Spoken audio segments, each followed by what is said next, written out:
So I wanted to get back to chapter 4. And if you look at chapter 4 of Tehillim, verse 2, and we may have touched on this before, not sure, we see that it says, in the Hebrew it says, Bekari aneni elokei tzidki batzar echavtali chaneni ushmat filasi. In the English it says, answer me when I call, O God, my righteousness, meaning who knows my righteousness. You have relieved me in my distress. Be gracious to me and hear my prayer. So I just wanted to point out again that the word Bakari, when I call, implies distance. But Bakari aneni, now aneni means answer me. What does that mean? I'm calling, there's an answer. Is God necessarily doing what I'm asking? No, he's just answering. It's kind of like, hello, yes, I'm here. So what does that mean? Relationship. They're looking at each other. There's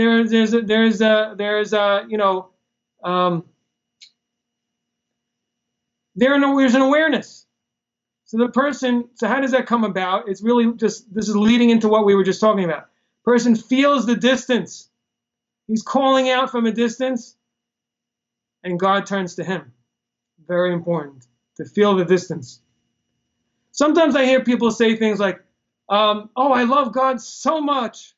I'm so in love with God, and so on and so forth. And I don't really think that's a Jewish approach. I think it's a little bit, no offense, but I think it's a little bit, talking about yourself, how holy we are, and it's just not, if you feel like saying something like that, better just keep it to yourself and ask yourself, do I truly love God? The Hasidic masters said, someone who feels he's close, he's far. One who feels far, he's close. And if I could tell you that so many of Jewish heroes have often cried and said, I'm so far, I haven't even begun to serve God, who are we to say, oh, I love God, I'm so in love, and he's come to me, he's spoken to me, and so on. It's not appropriate. It's not appropriate, but it's just, it may actually show a bit of distance. And certainly it's a very dangerous place, because if we're so sure of ourselves that God has spoken to us and we know what we're doing and we're holy, then the job is done. We're ready to preach. We're ready to tell everyone else what they need to be doing. That's a very bad place. That's not good. That's not good. That's a huge mistake.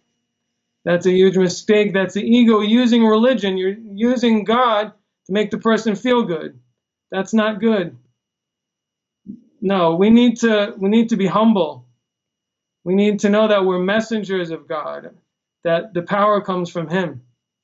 And that's why Moses was the most humble of men, because his perception of God was so deep that he realized really how nothing he was, despite everything. He knew he was only a cog. He was only a tool in the end of the day, so to speak, that everything he had came from God. He was so aware of it that despite all his great abilities, it all meant nothing. It wasn't him. He knew that God gave him everything. In the simple way that the Hasidic works talk about it, he believed that anyone else, a simpleton that he found among the people, if God chose him and gave him the talents, he would do a better job. He said, it comes from him, it's not from me. The deficiencies are mine, but the power comes from him. So he was humble. So the point is, when is God, we have a relationship? Humility. Humility. Bakari, when I feel distant. That's when there's a relationship. And maybe that also why it says, Elokei Tzidki, the God of my righteousness. But tzedek is justice. Tzedakah is charity. Both of these words, what do they seem to imply? When a person's thinking, when God's in a place of justice, and a person is in that place of justice, they're afraid. They should be afraid. And then they realize that the good coming from God is what? Charity. Really, it's a free gift. Because at the end of the day, what can we say already? The truth is, it's a kind of difficult. In Jewish prayers on Yom Kippur, it often says, "What are we? We have no. What are coming before you? We have no good deeds. We have nothing." So someone once asked me, living me well, but someone said, "This isn't honest. What do we mean we have no? We've done many mitzvahs. We've done many good deeds, and what are we saying we've done nothing? What is the meaning of this? Are we trying to just butter up God? Whatever, overdoing it?" So I think the point is that, again, I think in reference to our ability, and also in the point is, it's not us, it's you. You stimulated us to do it. If you wouldn't give us the stimulation, we wouldn't do anything. If you didn't give us the godly soul so that we could be stimulated to do good deeds, we wouldn't pick up a finger to do anything good in our lives. Do the animals do any commandment? No, they don't do anything. They don't do any of the commandments or seek out God because they don't have the God-given powers to do it. So is it our actions in the end of the day? So we turn to God and we say, "No, this is you." And then God turns back to us and he says, "No." He says, "You're giving me charity, your acts. And through the humility that you're doing them, you're actually, through that, in a certain sense, you bring up a favorable aroma." So paradoxically, God needs it, God wants it. God wants our humble actions. But as long as that's what they are. If they're self-serving, then he doesn't need that. Right? The arrogant and God can't exist together. But when a person comes with humility, then his acts are truly his. Then they're recognized as his. So I think that might be part of the illusions of this verse. But Kari Aneni, when I call out, you answer. Elokei Tzidki, the God of my justice. Which in the simple meaning, the God who knows my good deeds, David is saying he knows about my good deeds. But in another sense, the point is we're talking about the Shem Elokim. Remember, the Shem Elokim is the name, God's name that refers to strict justice. So that David is recalling God's relationship to him right now as justice. So he's aware of his lowly state in terms of his actions. And he's repenting. And he's asking God to pull him out from this state of batsarli, sort of distress. But the word tsar also means a place that is narrow and constricted. Herchavtali, you made it broad, you expanded it. What does that mean? So in other words, a person is withdrawn, the person is, there are barriers, as we said before, where he can't connect with God. He's in a restricted place. He can't express his divine soul. And God, through God's mercy, it became expanded. And that's also Chaneni Ushma Tfilasi. Chaneni is be gracious to me. I think this relates to this revelation of this divine essence that we're talking about, because Chaneni, to be gracious, means that you see in the other something extremely special that's different from everybody else. And really for no reason. Graciousness is something inherent. You just like the other person. It's not they did anything. It's not what they did. It's what they are. You just like them. That refers to the fact that God's graciousness, in other words, God's revelation of graciousness to us, means God's revelation of that essence of soul. That may be an allusion to that. And then, Shema Tfilasi, here are prayers. Okay. So I wanted to also talk about verse 5 and its deeper meanings, and as it relates to the battle with the evil inclination. And we may go a little over time because I think there's enough time to get into it, and to split it up. There may not be enough really to split it up and then continue it the next time. So verse 5 says, Rigzu val techato imu b'avchem al mishkavchem v'domu sela. Tremble and do not sin. Reflect in your hearts upon your beds and be silent forever. So the Talmud comments on this verse and says this verse is giving us advice and counsel of how to fight the evil inclination. And the Talmud says, and also it says in the Midrash, the following. La'olam yargiz adam yetzer tov al yetzer hara. A person should always try to aggravate, should try to overpower the evil inclination with the good inclination. In other words, it should be in a state of battle. Okay? We'll get to exactly what that means soon. It also says that if that works, fine. If a person was succeeded just by exerting will to overpower his evil inclination, fine. If not, they should occupy themselves with Torah study. Where do we see this? Because it says, Imru bilvavchem, say in your hearts. So, to say in your hearts, to put on some, so as it says in the verse, that you should put them as a sign on your heart. But the idea is that Torah should be occupied the person's self, his thought. So that's a reference to Torah study. That's what the Talmud says. Imu bilvavchem. First of all, the imu obviously refers to speaking. So to say in your heart, what do you say in your heart? Torah study. You're thinking about it. You're saying it. Talking about it. Torah study protects a person from the evil inclination. Then it says, if that works, fine. If it doesn't work, then a person should recite the Shema prayer. Then it says, if that doesn't work, then a person should remember the day of his death. So the question is that many commentators ask that, why don't we just go nuclear right away? Why don't we just remember the day of death? Do we avoid any problems? Why do we do that? Why do we begin with trying to overcome? And it's particularly, why do we go to Torah study and reciting the Shema? So that's question number one. The second question that we ask is, how can we go from Torah study to reciting the Shema prayer? Torah study means to occupy oneself and meditate on Torah.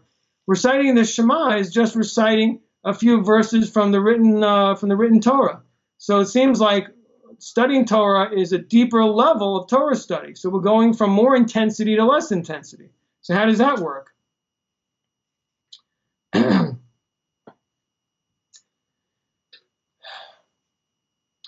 So I saw that the late Lubavitcher Rebbe says that we're talking about different types of people here on different spiritual levels. The first level is really the highest level. A person really stands before God. They're connected with godliness at all times, so to speak. So in other words, their reality and perception is godly and spiritual. So with them, just a little shakeup is enough. They don't have any more problems with the Yetzer Hara because really, most of the time, they're on the right path. They understand the truth. It's only once in a while that maybe the Yetzer Hara tries to ambush them, and they just have to get themselves back on track. It doesn't take much, and they're okay. The second level is a person, though, who's not, who there's an extreme struggle going on, where he has a lot of evil inclination. He wants to do good. He wants to do bad. That person, he should busy occupy himself with Torah. That's his answer. And that's the majority of us. However, some people, though, they don't have a tendency where intellectual pursuits really does it for them. It doesn't penetrate as deeply as with some other people. They need to work more on character and emotion. And that's the meaning of reciting the Shema. When we recite the Shema, it means, in other words, working on our love of God and fear of God. Again, meditation, something I talk about a lot. Thinking about God's greatness. That's what Shema is all about. The hero is God's unity, and how he controls everything and gives us everything. And thinking about those realities to change the way we feel and relate to God. So that's that level. Thinking about the day of death is the lowest level, where a person doesn't react to any of these things, but he needs to know about punishment like a child. He needs to be aware that, one day there's going to be death, there's going to be judgment. And that's the only thing that shakes them. So that's really the lowest level. And that's why, at each point, the Talmud said, if it works, good. In other words, because that's a good level. So we start off by saying, if all you need to do is to just strengthen yourself, and that you're fine, good, excellent. That shows that you're on this very high level where you have this godly perception, and you just kind of slipped a little bit, and you're back, you're fine, you got yourself serious, you're okay. The next level, if your person is busy with Torah, and he's memorized and he meditates on Torah all the time. By the way, this is really an extremely powerful antidote. And what we're saying here is that a person should try to find an area of Torah that they think about, where they delve into, where you know, they're really thinking about it, trying to understand it, something they think about during the day. They review the ideas, and you know, it's part of their life. It's on their mind. That's what it means to be occupied with Torah. You know, whether it's in you know, in the written Torah, whether it's in you know, Musar, an ethical thing, or Hasidic thought, or whether it's in the halachic areas. Every person according to what attracts them. That's the first. It's particularly in this, when it comes to beating the Yetzer Hara, persons try to find an area of Torah that attracts them to occupy themselves with. Get occupied. Occupy Torah, not occupy Wall Street. Occupy Torah. Get occupied. Okay. And then after that, as you know, fear and love of God. Now, as we've been saying so many times, that this level is really important for everyone. It's just that different people focus on different types of divine service, and different people react in terms of their ability to overcome the evil inclination. They react to different forms of godly service. But of course, everyone needs also this level of working on their fear and love of God, on relationship, and this also has to do with prayer. And finally, punishment.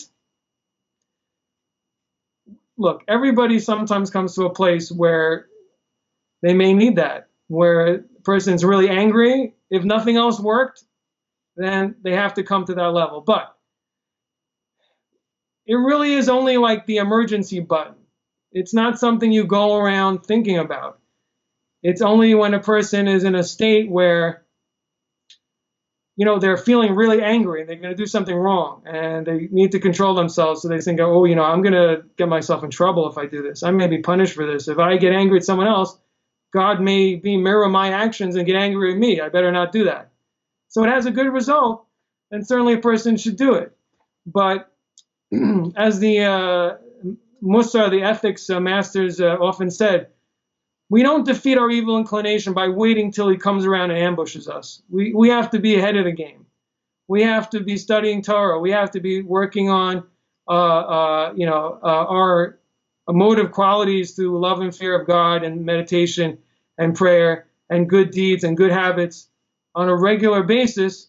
If we do that, it's kind of like having a strong military. You know, if you give the DOD billions of dollars and they really build up the military, you probably won't have a real war.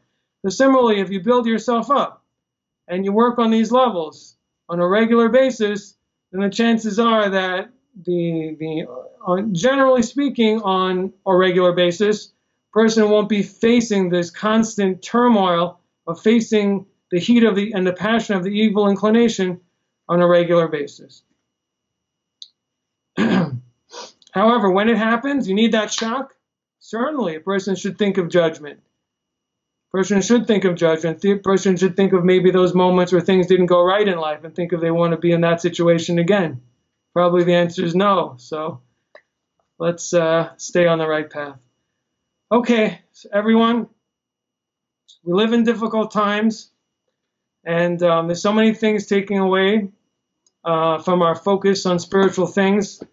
We need to be strong, and everyone who's come here to listen is certainly blessed for coming. As our sages say, that the one who comes to the house of study and does nothing but sit, he gets rewarded for coming and sitting. The one who came, he sat, he listened, but he didn't understand a word, he gets a reward for that. The one who understood gets a reward for his understanding. But the point is, you've come here and you've shown an interest in trying to serve God and understand the God of Israel, and that's a great thing. And may we go from strength to strength.